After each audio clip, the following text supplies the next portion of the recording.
So we're here today talking with Jeff Powers about his guitar teaching. Jeff is a guitar teacher with a profile on FindaGuitarTeacher.com. Jeff, thank you so much for joining us today. Thanks for having me, Dan. Can you tell us first, where are you located? What city and state are you in? Cleveland, Ohio, and that's the northern part of the state, northeast Ohio.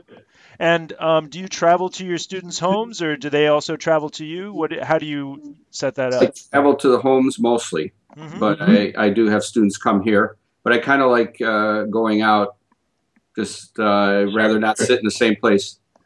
Absolutely, makes sense. Yeah. And do you find that you teach more adults than children, or do you teach exclusively kids, or what's the mix like for you? It seems like it's mostly adults now, but I used to have so many children that.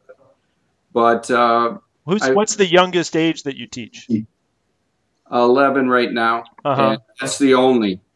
I think I have a new student that's about 10. I haven't met him yet. Sure. This week, but understood.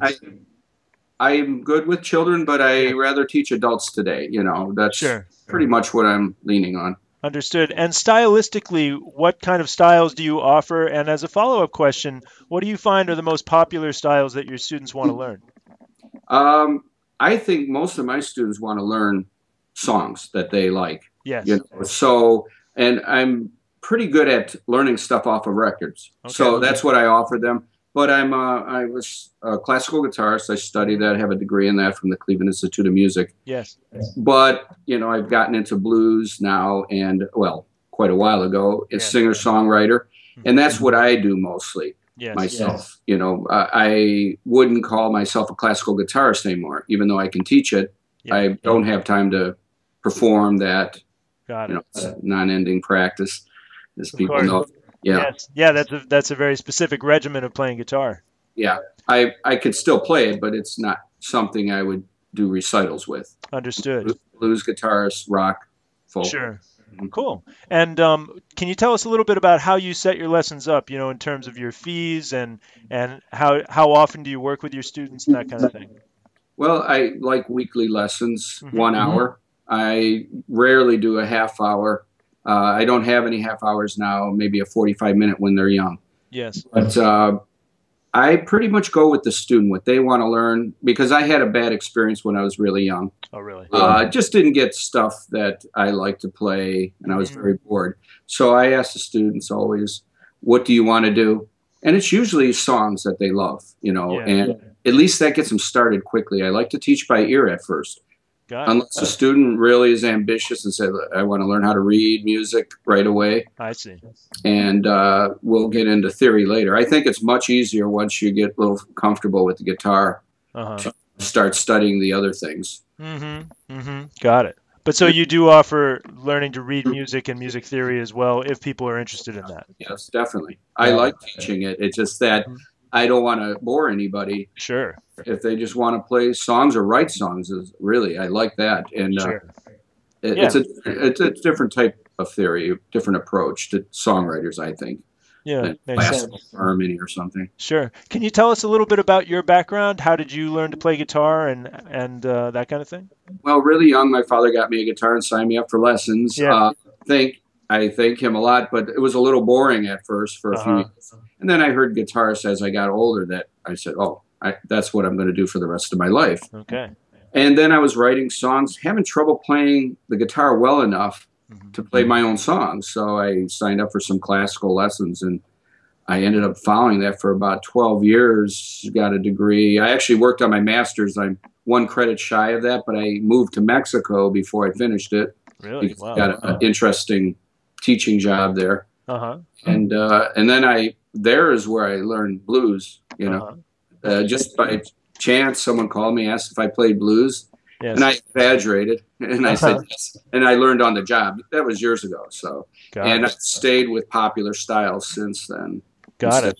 Got it. Sure. We'd love to hear an example of your playing. Can you give us a little taste of whatever you'd like to play? Okay, just a little snippet of blues, maybe.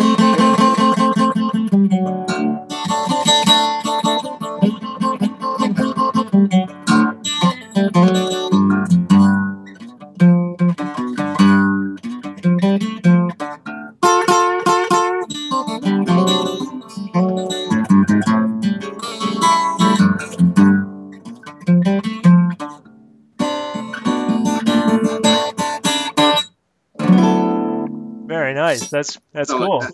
It's very Yeah. nice. I Kind love. of Go ahead. Claptonish, you know. Yeah, He sure. plays slow blues. Yeah. Yeah, yeah, makes sense. I'd love to hear a little bit about your equipment. That's a beautiful guitar you're playing. Can you tell us a little bit about, you've got some guitars in the background there too. I see a Oh yeah. bass.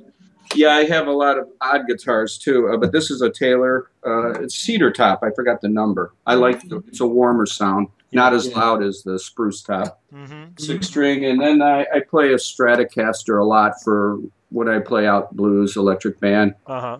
a classical. That would be a guitar most people don't know, Kono. It's a Uh-huh. Japanese. It's a very good guitar, Yes. and I have, because I'm a songwriter, the more different types of guitars, the easier it is for me to write. Like I have a baritone, a Nashville tuned guitar. Mm-hmm. Uh, Yes. That's mhm. something that not a lot of people know about or even have. I don't know. It's Wash. I think it was Washburn is the Uh-huh. one I have, and they put that out. Even though you could make any guitar that way. Of course. That Yeah, has to but do with how you string the guitar, right? right, yeah, Yeah. it's actually high strung. It's called. There's a Right. difference, Really? and I have all these cigar box guitars with 3 strings and 4 strings, Uh-huh. and I'm known for doing that. Performing live, I play a kick drum and Got it. sing and play those things with a slide, and All right. it's Cool. kind of odd, but That's it's great. popular today. So Sure. the handmade instruments. Yes, absolutely.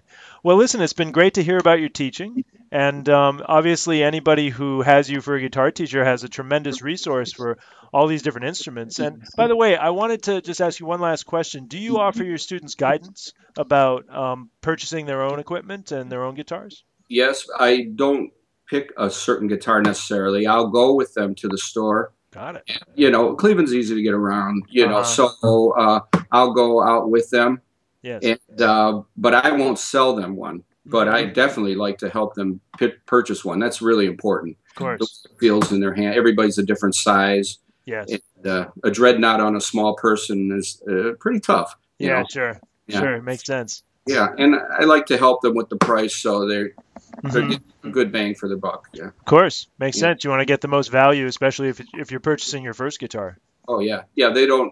A person isn't going to know much about it, and they're really intimidated if you don't help them. Yeah. So Well, it's one of the great reasons to work with a guitar teacher. yeah, yeah. By Skype, it's a little harder. If Sure, they're that's right. Now you're getting started teaching Skype lessons, right? yeah, definitely. I'd That's like something you have to. available, so you could teach anybody all over the world. Right. Yeah, I That's would great. love it. Hmm. That's fantastic. Well, again, Jeff, it's been great to hear about your teaching, and we look forward to seeing you in the future on FindaGuitarTeacher.com. Okay, I appreciate it, Dan. Have a great day. Thank you.